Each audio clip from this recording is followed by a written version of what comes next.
একদিন নারদ মুনি ভোলেনাথকে বললেন, ঠাকুর আপনি তো ভালোবাসা করে বিবাহ করেছেন, তাহলে আচ্ছা বলুন তো ভালোবাসা কি জিনিস?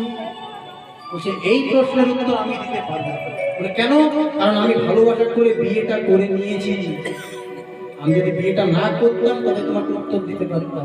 আমার প্রতিদিন পার্বতীর সঙ্গে যুদ্ধ হয়, আর ভালোবাসা নাই। তাহলে কোথায় যাবো? যে ভালোবাসা যদি জানতে হয় তুমি চলে যাও রাধারানীর কাছে, বুঝতে পেরে যাবে ভালোবাসা কি জিনিস। কেন না তারা ভালোবেসেছে, বিয়ে করে। আজ নারদ মুনি নিমন্ত্রণ করতে এসে সেটাই দেখতে পাচ্ছি। পরানো বধুর